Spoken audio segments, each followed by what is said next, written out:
What's good, everybody? Welcome. Today I'm going to run through with you 5 tips, tricks, dare I say hacks that will help you improve your brew making, coffee making ability no matter where you are in that process. So stick around, it's going to be a fun video. However, I am hoping to wrap this guy up in like 200 seconds. So I probably should get going.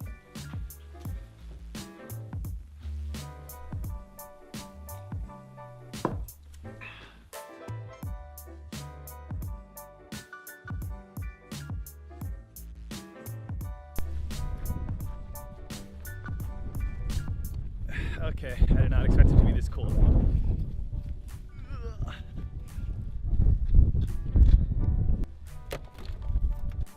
Okay, let's get going. Step number 1, make your own coffee. Seems pretty basic, but a lot of people don't. And that is a great way to start the process of getting better at making coffee. So let's see what we can find here.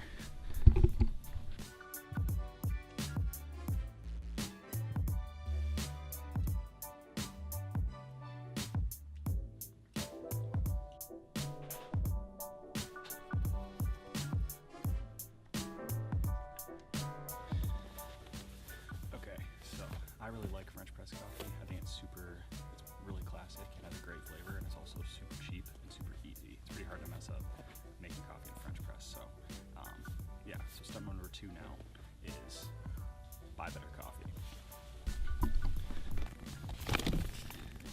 And when I say buy better coffee, it doesn't necessarily mean better coffee. It just might mean different coffee from what you buy normally. So you got light roast, you got dark roast, you have flavored stuff. And a whole bunch of things in between. So try something different. Now, the reason I suggest all that is because different people have different opinions and different tastes and what they appreciate.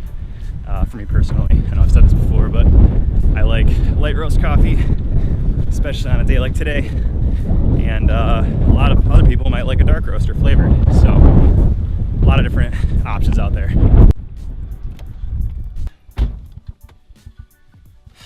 But as for me,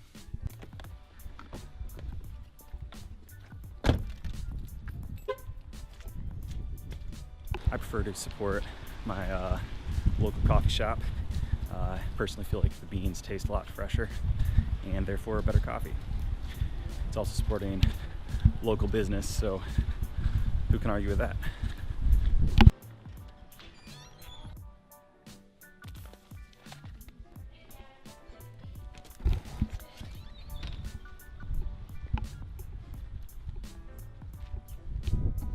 Pretty successful trip, I'd say. Okay, so we've got our method, and now we've got our beans. So now, step number 3 is grinding your own beans to ground coffee.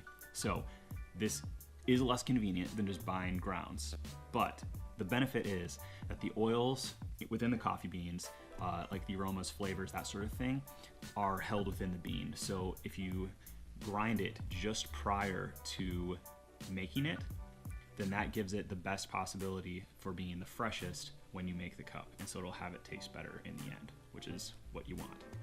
And now, step number 4, grind size. So as you're grinding your own coffee, experiment with the size, and that's gonna impact the amount of flavors that are extracted from the beans. Depending on how long the water is in contact with the coffee will effectively determine your grind size. So if it's in contact for a long time, like say a French press, then you want it to be a thicker grind size, whereas a coffee brewing method that has a shorter dwell time would use a smaller grind.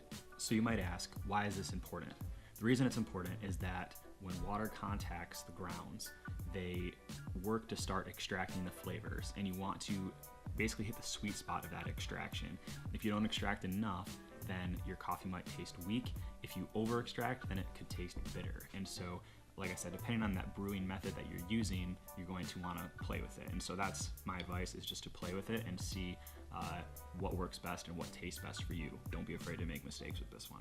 5th and final step is water temperature. So again, similar to grind size and how different grinds yield different levels of extraction. Water is the same way. So if water's too hot or too cold, then it won't extract properly or hit that sweet spot. And so the sweet spot, at least in the little bit of research that I've done and in my personal experience, is about 200 degrees Fahrenheit, plus or minus about 5 degrees. I would recommend using that if you're not currently. That's all I've got for today. Thanks for watching. If you like this video, give it a thumbs up. Subscribe if you want to come along for the ride. It's a fun one, at least I think so. But until next time, have a good one. Happy brewing. Peace.